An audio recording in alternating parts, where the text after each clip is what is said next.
Bienvenidos a la Casa Pereira. Antes de iniciar, un agradecimiento muy especial a la Alcaldía de Pereira, la Secretaría de Cultura y a la convocatoria Cultura en Casa 2020, la cual hoy nos permite estar aquí. Para dar inicio, quiero hacerles una invitación muy especial. Vamos a ponernos cómodos y vamos a disfrutar de este súper rato. El día de hoy tenemos un invitado muy especial. A la Casa Pereira llega un escritor de poesía y cuentos cortos, comunicador social y periodista. Compone canciones y sueña con cambiar el mundo. Él es Alejandro Buitrago. Alejandro, bienvenido al estudio de la Casa Pereira. Hola, ¿cómo estás, Camila? ¿Cómo te va? Gracias por la invitación. Chévere. Alejandro, no, gracias por estar aquí en la Casa Pereira. Hoy vamos a conocer muchísimo más de ti, de todo lo que haces, del orgullo que nos hace sentir de ser de esta tierra. Entonces vamos a empezar. ¿Estás listo, Alejandro? Sí, digamos que sí. Claro. Listo, Alejandro. Quiero que nos hables un poco de historia. Alejandro, cuéntanos cómo fue tu infancia, cómo está conformada tu familia, cuáles son esos amigos que aún recuerdas, el barrio donde creciste, el colegio donde te graduaste. Cuéntanos de eso. Vamos a ver, son muchas preguntas juntas, pero yo soy el hijo de un médico y una bacterióloga. Y mi madre escribió poesía hasta el momento en que quedó embarazada de mí. Parece que el embarazo la curó de eso. Y, y bueno, yo nací en esa familia. Mi papá era un hombre culto, un hombre lector, un hombre muy estudioso, muy intelectual. Un poco me lo pasó. Tuve también una hermana, tengo una hermana menor que yo, que se llama Juliana, a la cual amo muchísimo. Y bueno, después sucedió a los 11 años, cuando yo cumplía 11 años, mi padre fue asesinado en una situación que nunca se llegó a esclarecer del todo. Eh, Otro caso más de impunidad en la violencia de este país, y mi padre pues cae asesinado. Yo me convierto en el hombre de la casa a los 11 años de edad. eh, Quedo como con mucha herida. Hay una herida muy profunda. A los 13 años me sucede algo, Camila, que yo creo que me cambia mucho, y es que yo conozco a los 13 años la canción Imagine de John Lennon, y a los 13 años también sucede que al conocer la canción Imagine, recuerdo que la copié, la escribí en un papel largo, de estos papeles que tenían las impresoras antes, que eran impresoras de un papel continuo. En ese papel escribí la canción de John Lennon y la puse en mi cuarto, y yo dije, yo quiero eso es lo que yo quiero hacer. Yo quiero ir en esa dirección que dice esa canción, y a los 13 años decidí que no iba a buscar venganza por el asesinato de mi padre, sino que iba a intentar traer paz, ser una persona que estuviera en el proceso de traer paz al mundo. Y desde ahí me dediqué a escribir poesía. Empecé a los 13 años escribiendo las primeras cosas, reflexiones, poesía, cuentos cortos, etcétera. ¿Sí? A los 17, cuando ya estaba pues fuera del colegio, después de haber llevado ya varios años de explorar la literatura escribiendo y leyendo, entré a estudiar comunicación porque me pareció que era lo más viable para yo poder este, desarrollar eso de la poesía. Sí, entonces, bueno, me salté el tema del barrio, me salté el tema del colegio y todo, pero quisiera ir a lo fundamental, porque viví en muchos barrios, estudié en varios colegios, Pero ¿cuál pero es ese colegio que más recuerdas? O sea, como de mira, yo estudié en el Salesiano los primeros años de mi vida. Después viajamos a otra ciudad, estudié en un colegio de ese pueblo donde vivimos, que se llamaba El Espinal, en el Tolima. Allí estudié en un colegio que se llamaba San José Obrero. Después vine, estudié en una escuela, María Dolorosa. Después empecé el bachillerato en el colegio diocesano. Después salí del diocesano ya para 11 y terminé mi bachillerato en un colegio que ya no existe, que se llama el Liceo Pereira, donde que era al lado de la tecnológica, ya no existe, ahora es parte, parte de la tecnológica, donde era mi colegio. Ahí estudié solamente 11, me gradué de ese colegio y bueno, después estudié comunicación en la Universidad Católica y maestría en literatura en la tecnológica. Ese ha sido Súper. como mi camino dentro de lo más académico, ¿cierto? Dentro de lo más académico. Listo, hablemos un poquito entonces de lo que es cambiar el mundo para ti. Aquí sí cuéntanos entonces un poquito de esos inicios cuando decides traer paz, como lo mencionaste anteriormente. Mira, cuando uno ha tenido un golpe de la violencia tan fuerte, eh, el alma queda herida, queda dañada, el corazón queda dañado, ¿sí? Y lo más humano y lo más habitual es que uno fantasea, ¿cierto? Con la venganza, con la destrucción del otro, ¿sí?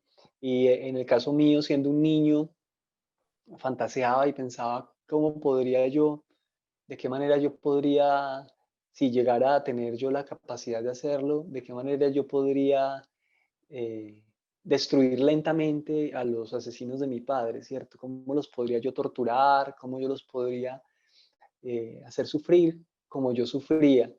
Pero ese es un camino muy estéril, es un camino muy doloroso y es un camino que no lleva a ninguna parte. Entonces, digamos, cuando a los 13 años llega la canción Imagine, yo siento en mi corazón que eso es lo que realmente yo quiero. O sea, un mundo donde los seres humanos sean conscientes de su valor, un mundo donde los seres humanos sean conscientes del valor del otro, un mundo donde podamos compartir, porque hay bastante, realmente hay bastante. Eh, tenemos un mundo muy rico, tenemos un planeta muy rico, tenemos una creatividad inmensa, tenemos una tecnología que podría, si se usara con sabiduría, eh, resolver muchos de los problemas más acuciantes de la humanidad, ¿sí?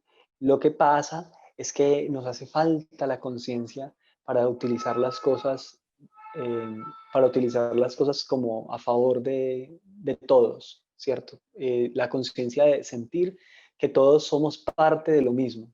Eso nos hace falta esa conciencia. Saber que todos somos como unas celulitas, cada un ser humano es como una celulita de un organismo mayor, un organismo grande.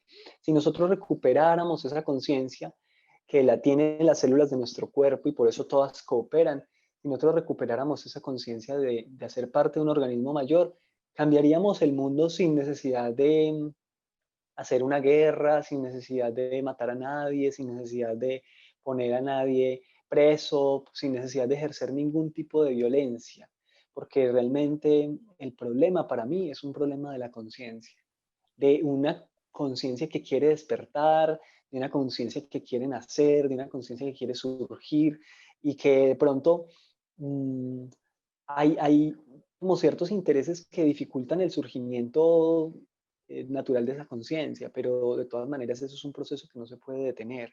Para mí cambiar el mundo es, es incrementar la conciencia de los seres humanos, porque el mundo es como nosotros somos.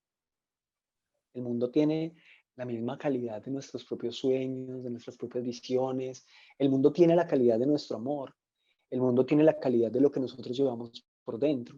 Y si nosotros llevamos por dentro una pesadilla, un infierno de violencia, de venganza, como lo llevaba yo después del asesinato de mi padre, pues el mundo es un escenario de sangre, es un escenario de violencia. Pero si cada uno de nosotros, y hablo para las personas también que de pronto estén metidas dentro de esa pesadilla de la violencia y la venganza, si allá donde tú estás, si allá en tu interior, tú haces un proceso de sanarte realmente por ti, ¿cierto? No lo hagas por tus enemigos, entre comillas, hazlo por ti, hazlo por tu familia, hazlo para que las generaciones futuras no tengan que sufrir lo que tú has sufrido. Entonces, si tú te sanas internamente, si tú encuentras un poquito de paz internamente, tú vas a estar, primero, viviendo más bueno, segundo, quitándole un gran peso a la tierra, un gran peso a tu familia, un gran peso a tus hijos y dando una oportunidad a la paz en, en nuestro país y en nuestro mundo. Entonces eso es cambiar el mundo. El mundo cambia primero internamente y después se puede ver también un cambio afuera. Empieza por uno, empieza por la relación que tiene uno con sus hijos, por la relación que tiene uno con su pareja, por la relación que uno tiene con su mamá, con su papá, con sus hermanos y poco a poco ese cambio va llegando a la vida productiva, a las empresas, ese cambio puede ir llegando incluso a las instituciones de gobierno, incluso puede ir llegando ese cambio a a la ciencia, porque nadie, digamos, está en este mundo que no quiera amar y ser amado. Y nadie hay en este mundo que no quiera ser pues, realmente feliz. Todos queremos de alguna forma ser felices, aunque para todos la felicidad sean cosas distintas. Entonces, eso sería cambiar el mundo para mí. Totalmente de acuerdo contigo, Alejandro. Empieza por nosotros mismos. Bueno, Alejandro, ¿cuál ha sido esa mayor dificultad? Si bien ya nos has mencionado, pues, la muerte de tu padre, ¿cuál ha sido esa mayor dificultad que se te ha presentado otra en la vida para poder ejercer estas profesiones que decidiste ejercer? Mm, el, el mundo no quiere ser cambiado. Esa es la mayor dificultad. No quiere ser cambiado. Puedes tener la razón, pero él no quiere escuchar la razón. Puedes tener el sentimiento correcto, pero muchas veces no quiere escuchar el sentimiento correcto. Puedes tener un proceso de pensamiento lógico que lleve a que estas cosas que yo estoy diciendo no son difíciles de entender y son innegables, ¿sí? Pero las personas que están metidas dentro de la música de las balas a veces no se hacen sordas y a veces no quieren escuchar las cosas más sencillas, las cosas más simples, las cosas más... Entonces, digamos que cuando uno es una persona un poquito distinta, con una visión distinta de las cosas, con una visión, digamos, mm, con una visión un poquito más profunda, ¿cierto? Por cosas que haya vivido, por ejemplo, en el caso mío, este despertar de la conciencia eh, a través del dolor, del sufrimiento por lo que me pasó, por la necesidad de sanarme a mí mismo, etcétera. Cuando uno es distinto, le cuesta mucho, mm, le cuesta mucho estar eh, en digamos, en la sociedad, estar en la colada y sentir a veces se siente mucha dificultad para ser aceptado y digamos, para fluir con la gente, con todo dentro de la sociedad, porque se es diferente, porque no se es igual, ¿cierto? Cuando digamos, uno se plantea diferente desde el principio, ¿cierto? Digamos, una edad tan crítica como los 13 años, y tú plantear que vas a ser escritor, en vez de plantear que vas a ser futbolista, en vez de plantear que vas a ser un inversionista en Wall Street, o que en vez de plantear que vas a ser artista del reggaetón o lo que sea, tú te planteas ser escritor o te planteas estar en esto y te planteas una forma de vida un poco distinta, que con el tiempo se vuelve muy distinta en muchas cosas, pues la sociedad, el conjunto humano, el rebaño, digámoslo así, se resiste a ti, se resiste eh, a tus propuestas de cambio, ¿cierto? Se resiste porque precisamente tiene miedo de lo nuevo, tiene miedo de cambiar. Y yo sospecho que el ser humano quiere el amor, ama el amor, desea ser amado, pero teme el amor, teme ser amado. Lo mismo pasa con la paz. Todos queremos paz, pero al mismo tiempo es como si le tuviéramos miedo a la paz. Hay que perderle el miedo a la paz, hay que perderle el miedo al amor y hay que perderle el miedo también a ser nosotros mismos. El principal objetivo para un ser humano es ser lo que es, ¿cierto? Y ese es el principal bloqueo también, la principal dificultad, ser lo que uno es, ser lo que tú eres, porque lo que tú eres pues no tiene repetición, ¿cierto? No hay otra persona que sea como tú. Entonces, ser eso, imperfecto eh, y, y qué, ¿cierto? Ser Sí, eso. tener ese miedo como a equivocarse. Soltar Entonces, el miedo a equivocarse, sí, porque se trata de equivocarse, se trata de cometer errores. Si uno no comete errores, pues es porque no hace nada, porque nunca se arriesga. Total, nos has hablado mucho de esto de conocernos y de aceptarnos. De hecho, aquí pues estamos compartiendo el tema de no tener miedo a cometer los errores.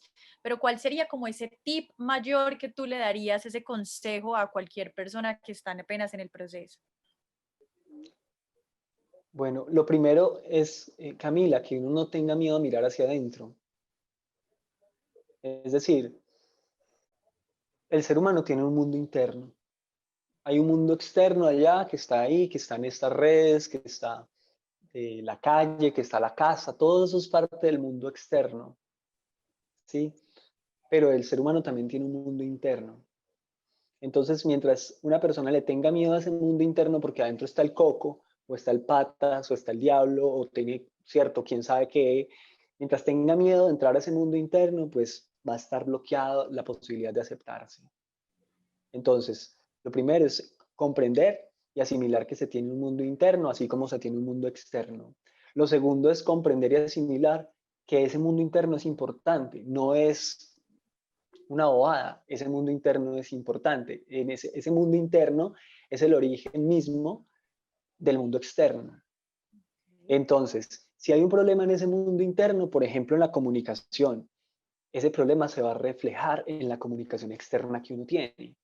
Si hay un Claro. problema en ese mundo interno, por ejemplo, eh, un problema interno con la mamá que uno tenga, ¿cierto? Con su mamá, ese problema se puede ver reflejado en el mundo externo de uno, no solamente con la mamá, sino con otras personas, por lo general de sexo femenino, que le van a mostrar a uno que hay algo que no está sano internamente, ¿cierto? Entonces, eso es, hay que tener, digamos, la voluntad de mirar hacia adentro.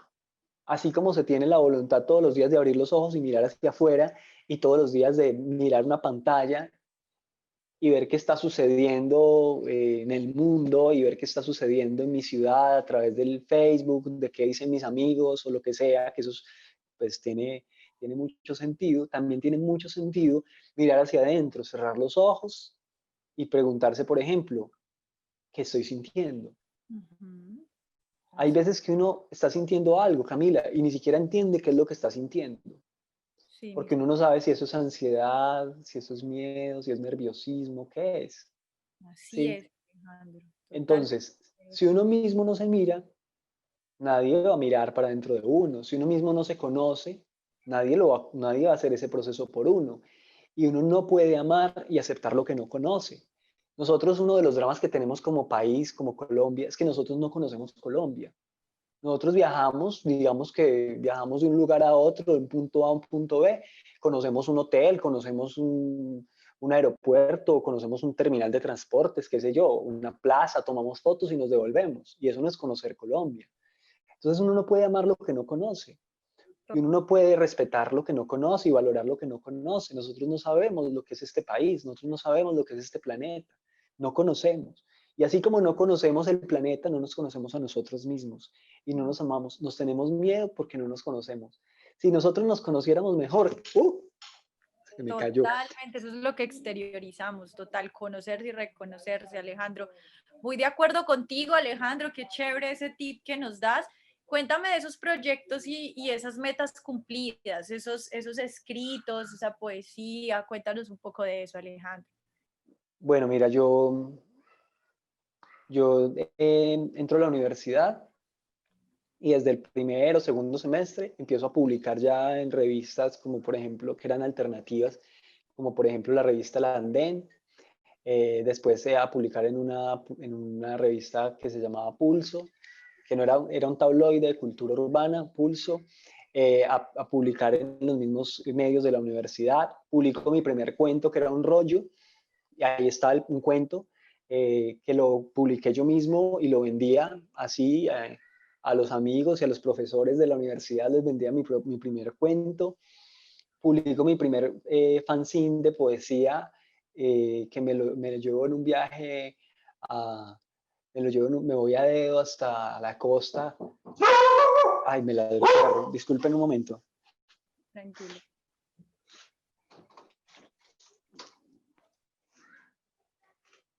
Me voy a dedo hasta la costa en camiones, así con la novia que tenía en ese momento. y con un amigo mío muy lindo, yo estudiaba comunicación, él estudiaba psicología, nos fuimos para la costa, ¿me cierras la puerta por favor, mae? Y entonces ahí publiqué mi primer fanzine de poesía, publiqué mi primer libro de poesía también teniendo por ahí 20 años, el Crunch Apocalipsis de la Galleta. Eh, Hice mi tesis sobre cronistas en Pereira, Pereira, sus cronistas vivos, donde incluí 5 crónicas de 5 cronistas de la ciudad, una mirada interesante sobre la ciudad. Fue una de las tesis más consultadas en el programa de comunicación en el que yo estudié, porque da una visión de la ciudad, de 5 años de la ciudad de Pereira. Entonces hay un compromiso ahí con Pereira. Después yo salgo de la universidad y yo no me sentía como para trabajar, digamos, en un periódico o en un canal de televisión o así. Entonces yo, un poco desubicado, decidí como ponerme a viajar. Me voy a viajar por América del Sur. En el Valle Sagrado del Cusco conozco a la mujer que hoy es mi compañera, con la que tengo 3 niños, que es una mujer de Lima, Perú, y que ha sido una maravilla de compañía para mí, una, una maestra también en muchas cosas para mi vida. Entonces eso es un gran logro. Después yo vuelvo del viaje, publico un libro que se llama Folletín de Crónicas, que es un compilado con todas las crónicas que yo escribí en los periódicos. Yo publiqué en El Tiempo, yo publiqué en La Patria, publiqué en estos periódicos que te digo y en estas revistas alternativas, en Pedida Cultural. ¿Qué más te cuento? He participado en el Festival Luna de Locos de Poesía, he participado en la Semana Mundial de la Poesía en Manizales, en el Festival de Poesía de Bogotá. ¿Qué más te cuento? A ver, he escrito después de este libro de crónicas que publiqué, también hice otro libro de viaje que se llamó A los pies del camino. Esos libros fueron todos como ediciones artesanales muy lindas, de tirajes limitados, y yo ya no tengo casi de esos libros, no tengo casi esos ejemplares. Entonces ahí se hizo otro libro. Después otro logro fue importante, que estudié la maestría de literatura de la Universidad Tecnológica de Pereira, hice una tesis sobre la poesía experimental en el Gran Caldas, donde pude incluir más de 50 autores de la región, entonces entre Quindío, Caldas y Risaralda, muchos de Pereira, que escriben poesía, pero que es poesía diferente a la convencional, porque a mí siempre me ha gustado lo no convencional, lo que se sale de los marcos y las limitaciones de la mente convencional. Entonces me puse a estudiar ese tipo de poesía. La tesis fue meritoria, fue una tesis muy bien recibida, está en el repositorio de la Universidad Tecnológica. ¿Qué me pasó después?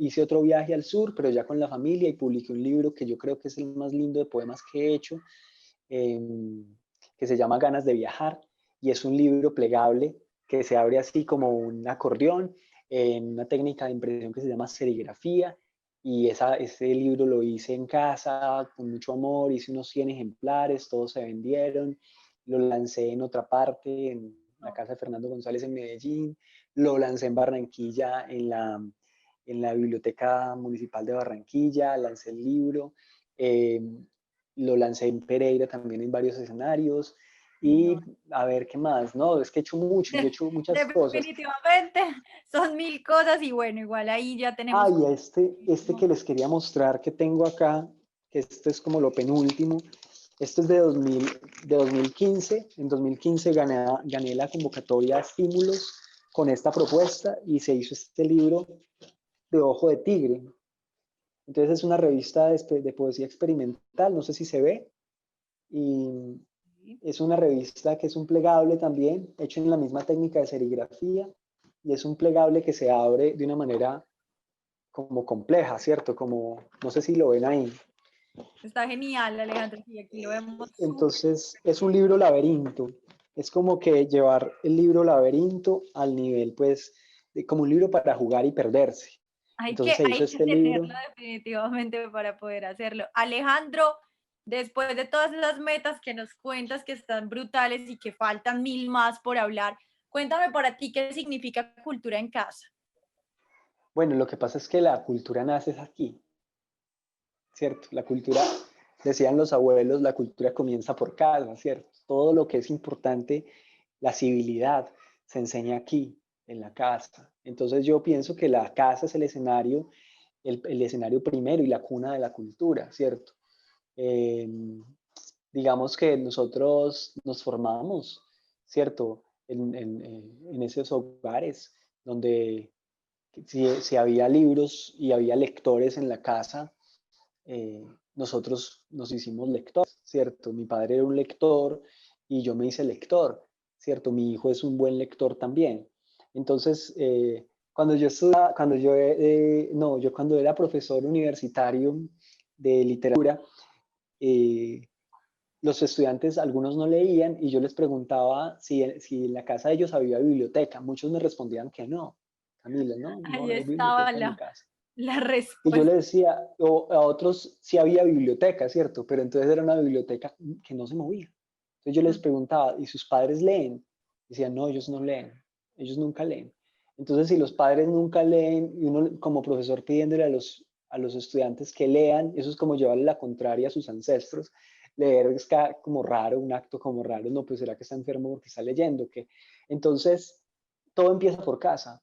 Si uno, por ejemplo, en su casa oye buena música, sus hijos van aprendiendo a valorar la buena música. Si uno tiene, digamos, la costumbre de ver buenas películas, sus hijos empiezan a formarse también con, un poquito cinéfilos, ¿cierto? Pero si uno, pues, lo único que tiene es tiempo para hacer plata y tiene esta cultura, pues, del afán y de correr y no tiene tiempo para el arte, para la cultura en su casa, pues tampoco y mucho menos, pues va a tener tiempo para los hijos van a tener esa cultura, ¿no? Ellos tampoco van a levantarse en eso y se van a levantar simplemente como con un deseo desmesurado de hacer fortuna como sea.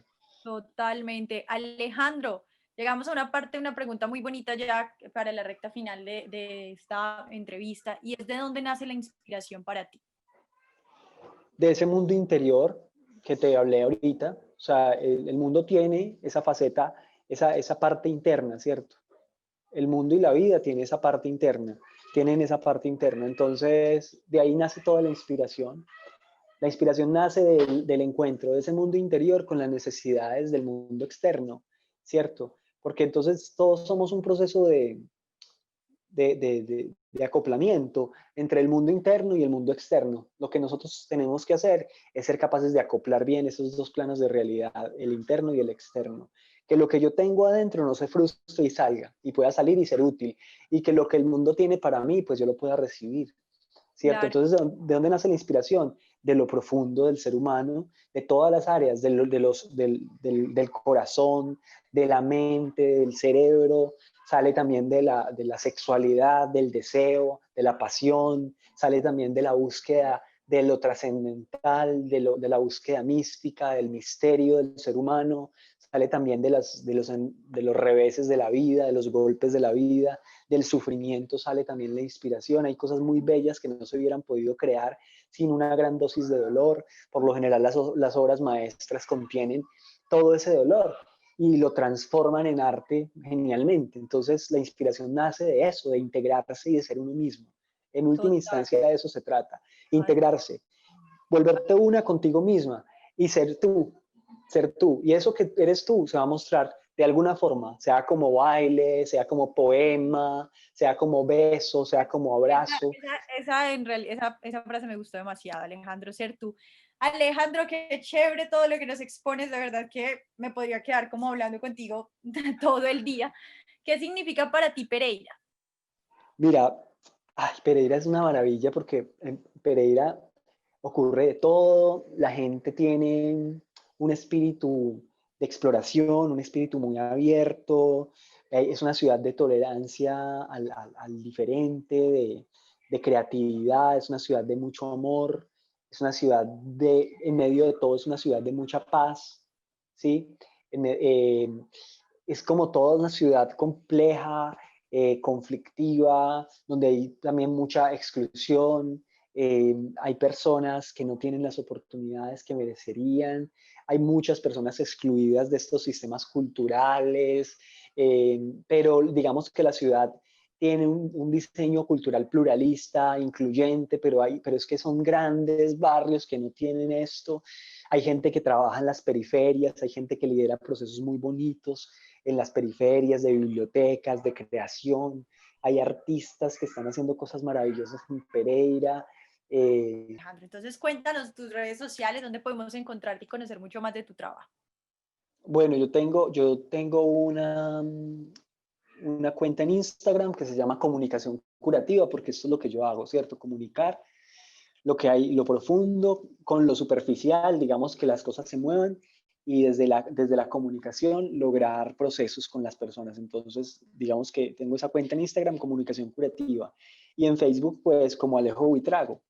Me Perfecto. pueden encontrar como Alejo Buitrago, aunque yo pues por ahí no es que esté publicando todo el tiempo cosas de mi labor, pero sí, de vez en cuando publico algo como algún poema o publico alguna foto, alguna imagen.